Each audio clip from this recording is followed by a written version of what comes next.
যাত্রাবাড়ি জুলাই আন্দোলনে অসংখ্য শহীদের রক্তে ভেজা এই ভূমি এখনো অনেক কিছু সাক্ষী হয়ে আছে।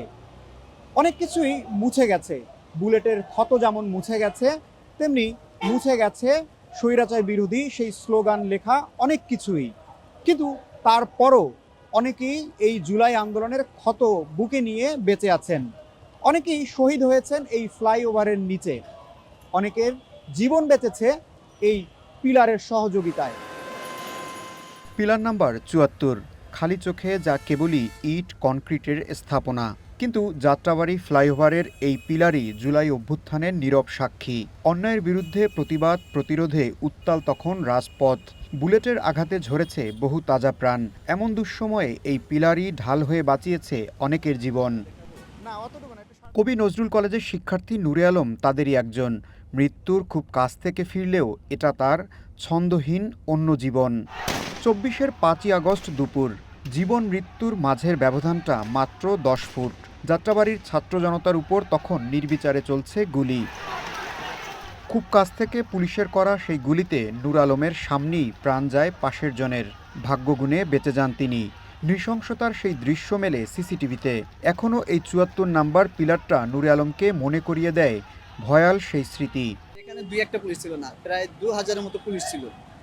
এতগুলা ফায়ারিং যদি হয়, একটা তো এসে লাগতেই পারে। তখন আমরা অনেকগুলা ছিলাম।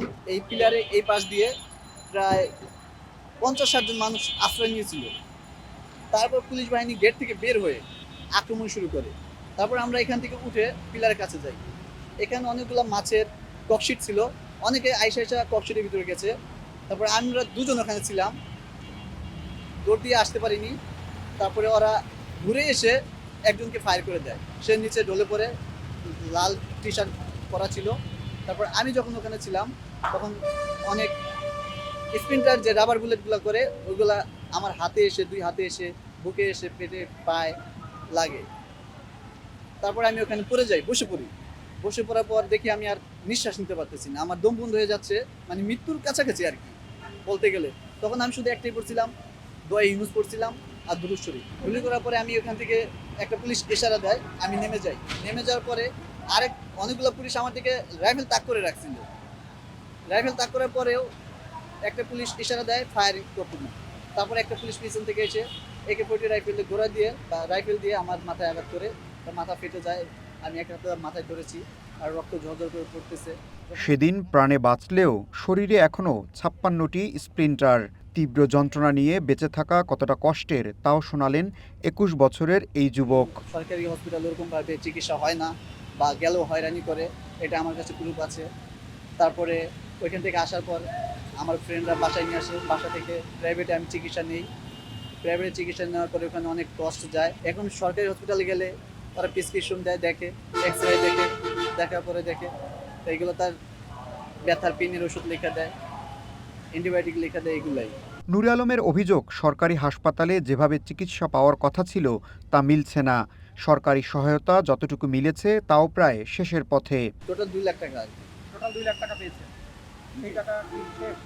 সে আছে, কিছু আছে, এখন প্রায় ৪০-৫০ এর মতো আছে। এটাতেও আমার ট্রিটমেন্ট চলতেছে।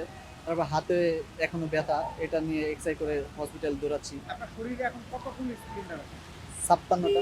জুলাইয়ের চেতনা ধরে কতটা এগোলো দেশ, এর উত্তরে ক্ষুব্ধ এই শিক্ষার্থী। জুলাই আন্দোলনে মানুষের যে আকাঙ্ক্ষা ছিল সেটা আসলে এই বাংলার মানুষ আজও পর্যন্ত পূরণ করতে পারেনি তাদের আকাঙ্ক্ষা। মনে হয় না তারা পারবে।